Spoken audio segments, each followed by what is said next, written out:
Hi hello నమస్తే అందరికీ welcome to my channel ఘన స్టోరీస్ వరల్డ్. స్టోరీ చదివే ముందు ఛానల్ని సబ్స్క్రైబ్ చేసుకొని చిన్న లైక్ ఇవ్వండి. ఇక స్టోరీలోకి వెళ్ళిపోదాం. Romance killer episode 50. ఆమె కోసమే అతడి తాపత్రయం అంతా కూడా. ఆమె ఒక్కరోజు ఆఫీస్కి రాకపోతేనే అల్లాడిపోతాడు ఆమెను చూడడం కోసం.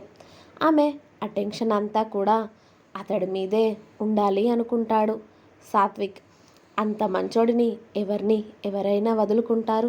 ప్రియాకి కూడా సాత్విక్ అంటే ఇష్టం ఉన్నా కూడా ఆమె ప్రేమ ఆమెలోనే దాచేసుకుంది, బయట పెట్టకుండా.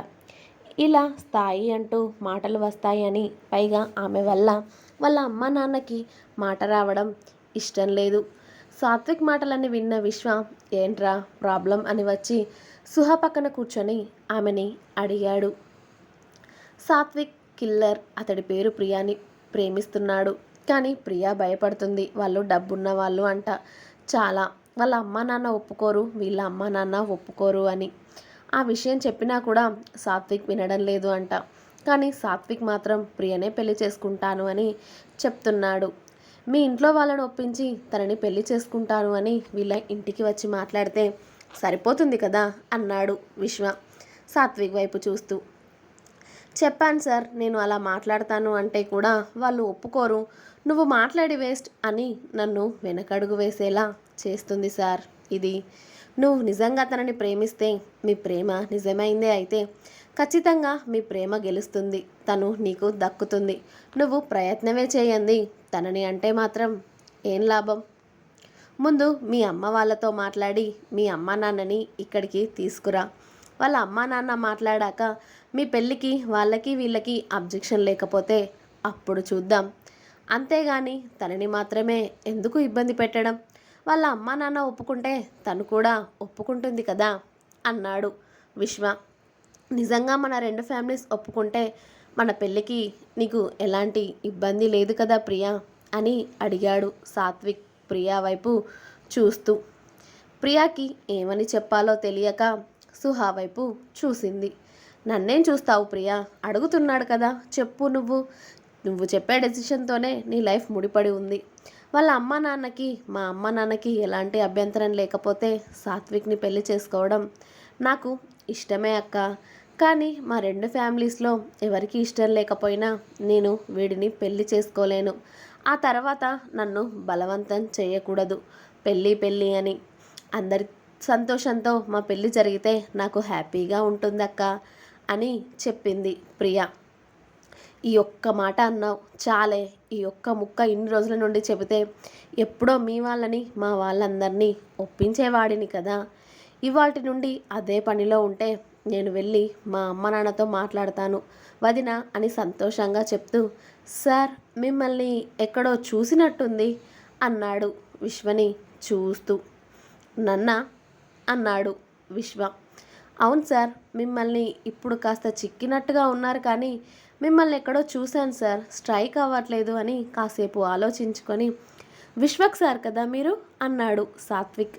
అతడి పూర్తి పేరు సాత్విక్కి ఎలా తెలుసు అని విశ్వ సాత్విక్ వైపే చూస్తుంటే, సార్ ముంబైకి డాడీ నేను ఏదో మీటింగ్ కోసం వచ్చాం సార్. ఆ మీటింగ్లో మిమ్మల్ని కూడా చూశాను. మీరు డాన్ కదా, ఇక్కడ ఎలా హైదరాబాద్లో అసలు మీరు కనిపించక చాలా రోజులు అవుతుందని ముంబైలో టాక్ కూడా నడుస్తుంది. అసలు మీరు ఇక్కడ ఎలా ఉన్నారు సార్, సెక్యూరిటీ కూడా లేదు కదా అని అయోమయంగా అడిగాడు సాత్విక్.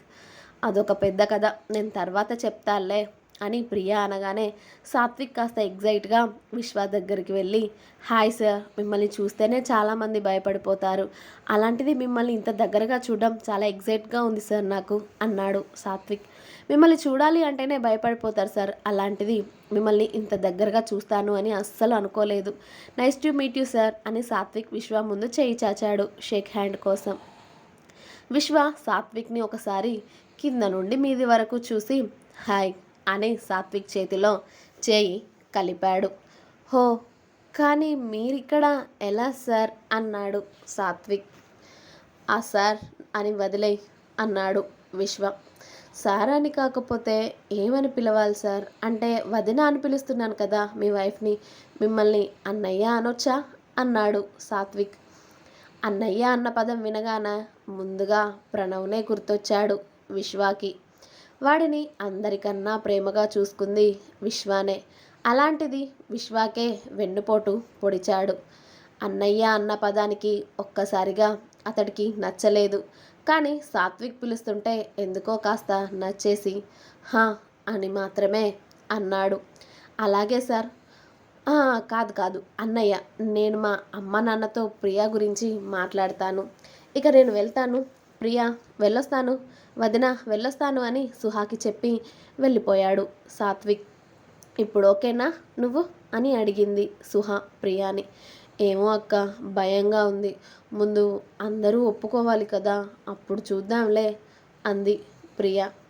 ఇప్పుడు ఉన్న కాలంలో ప్రేమ పేరు చెప్పుకొని అమ్మా నాన్నని వదిలేసి వెళ్ళిపోయే వాళ్ళు ఉన్నా కూడా వాళ్ళు తమకన్నా స్థాయిలో పెద్ద అని, పైగా ఇళ్ళల్లో పెద్దలకి ఇష్టం లేకపోతే ఈ పెళ్లి చేసుకోను అని తన ప్రేమని కూడా బయట పెట్టకున్న ప్రియని చూస్తే భలే ముచ్చట వేసింది సుహాకి. ఏం కాదు, నువ్వు భయపడకు, అంతా మంచి జరుగుతుంది అని ప్రియాకి ధైర్యం చెప్పింది సుహా. అలా బాబు పుట్టి అప్పటికే 15 రోజులు అవుతుంది. ప్రియా ఇంట్రెస్ట్ ఉంటే ఆఫీస్కి వెళ్తుంది, లేకపోతే లేదు. ఇక బాస్ సాత్విక్నే కదా, అతడు ఏమన్నుడు అన్న ధీమాతో. ఎందుకంటే ఇక్కడ బుడ్డోడితో రోజంతా గడపడమే అయిపోతుంది వీళ్ళ పని. అదే రోజు విశ్వ భైరవ్ ఇద్దరూ ముంబైకి స్టార్ట్ అవుతున్నారు. ఎందుకో ముంబై అనగానే మళ్ళీ సుహాకి భయం వేసింది. విశ్వని పట్టుకొని ఏడుస్తూ ఉంటుంది. నేను కూడా నీతో వస్తానంటే తీసుకెళ్ళడం లేదు. జాగ్రత్త కిల్లర్ నువ్వు, సరేనా అని విశ్వకి 100 జాగ్రత్తలు చెప్పింది అతడిని వదలకుండానే. ఓయ్, ఒక్కసారి ఏమరపాటుగా ఉన్నందుకే మనం ఇలా అవ్వాల్సి వచ్చింది. నీకు నా మీద నమ్మకం లేదా చెప్పు? అన్నీ సెట్ చేస్తానురా నేను, ఒక్క 1 వీక్ అంతే. అన్ని రోజులు కూడా పట్టవు. కాకపోతే చెప్తున్నాను, నేను అక్కడికి వెళ్ళి అన్నీ సెట్ చేశాక నెక్స్ట్ మినిట్ మనం ముంబై వెళ్ళిపోవడమే. ఓకేనా బాబు, నువ్వు జాగ్రత్త. వీళ్ళున్నారు కదా, ఏ అవసరమైనా నాకు ఫోన్ చేయి. వీడు జాగ్రత్త అని బెడ్లో హాయిగా నిద్రపోతున్న కొడుకుని చూస్తూ చెప్పాడు విశ్వ. సరే అంది సుహా ఏడుస్తూనే. ఏడవకని చెప్పాను కదా బేబీ, నువ్వు ఇలా ఏడిస్తే నాకు వెళ్ళాలని ఎలా అనిపిస్తుందిరా చెప్పు? మరి ఇక్కడే ఉండిపోదామా, ముంబైకి వద్దా చెప్పు అని అడిగాడు విశ్వ. ఏం వద్దులే, వెళ్ళు, కానీ త్వరగా రా. నీకోసం నేను వీడు ఎదురు చూస్తూ ఉంటాము. ఇప్పటికే ఎన్ని రోజులు నన్ను ఇంతలా ఏడిపించావు, మళ్ళీ నాకు ఏడ్చే ఓపిక లేదు కిల్లర్. ఈసారి ఏదైనా జరిగితే అందరికన్నా ముందు నా ప్రాణమే పోతుంది అని అంది సుహ. ఆ మాట అంటున్నప్పుడే విశ్వ సుహ నోటిపై అతడి చేయి పెట్టి, బేబీ ఇంకెప్పుడు అలా మాట్లాడకురా, మీ ప్రాణాలకి నా ప్రాణం అడ్డు వేస్తాను, సరేనా? ఇంత ధైర్యం చేసి నన్ను కాపాడుకున్నావు, మరి అమ్మ నాన్నని చంపిన వాడిని అలాగే వదిలేయమంటావా చెప్పు? మనల్ని ఈ పొజిషన్కి తీసుకొచ్చిన వాడికి సరైన గుణపాఠం చెప్పాలి కదా బేబీ. నేను త్వరగానే వస్తానమ్మా, ఓకేనా అని విశ్వ ఆ రోజు రాత్రి ముంబైకి బయలుదేరాడు. సుహాని ఒక్కదానినే వదిలిపెట్టి వెళ్ళాడేమో అనుకుంటున్నారా? లేదు లేదు, కిల్లర్ కళ్ళు తెరిచిన మరో నిమిషం అతడి ముందు ప్రత్యక్షమయ్యింది. అతడి కోసం ప్రాణాలు అయినా ఇచ్చే సెక్యూరిటీ. కాకపోతే సుహా వాళ్ళకి ఎవ్వరికీ ఈ విషయం తెలియదు. విశ్వ చేతిలోకి ఫోన్ వచ్చిన మరో నిమిషం ముంబైలో జరుగుతున్న ప్రతి చిన్న విషయం మినిట్ టు మినిట్ అప్డేట్ అతడికి అందుతూ ఉంది. అతడి ప్లేస్ ఆల్రెడీ సగం విశ్వ చేతుల్లోకి వచ్చేసింది. నిమిషం కూడా వదలకుండా సుహా చుట్టూ అతడి సెక్యూరిటీ చాలా దిట్టంగా ఉంది. విశ్వ ముంబైలో కాలు పెట్టిన మరో నిమిషం అతడికి కడుపుతో ఉన్న భార్య, చనిపోయిన తల్లిదండ్రులు, అనువనువు క్రూరత్వం నింపుకున్న ఆ నీచుడు ప్రణవ్ కళ్ళల్లో మెదిలారు. అతడిని పట్టుకొని సుహా ఎంత తిరిగిందో గుర్తొచ్చింది. అతడు అడుగుపడిన మరు నిమిషం అతడి ప్రయాణం అతడి ఇంటి వైపే మొదలయ్యింది. ఆల్రెడీ ప్రణవ్, నోయల్ అక్కడే ఉంటున్నారు అన్న అప్డేట్ అందింది విశ్వాకి. అతడి మొహానికి మాస్క్ పెట్టుకొని కారులో కూర్చున్నాడు. దాదాపు 8-9 నెలలవుతుంది ఆ ప్రాంతాన్ని చూడక. ఆ ఇంట్లోకి కారు వెళ్ళిన తర్వాత మాస్క్తోనే కారు దిగారు విశ్వ ఇంకా భైరవ్. ఆ ఇంటిని ఓసారి చూసి లోపలికి వెళ్తూ ఉన్నాడు విశ్వ. అతడి వెనకే భైరవ్. ఆ ఇంట్లో విచ్చలవిడిగా డ్రగ్స్ ఇంకా మందు తాగుతూ ఊగుతూ ఎక్కడ పడితే అక్కడ అమ్మాయిలతో మగాళ్ళు. అది ఒక ఇల్లులాగా కాదు, పబ్బులాగా ఉంది.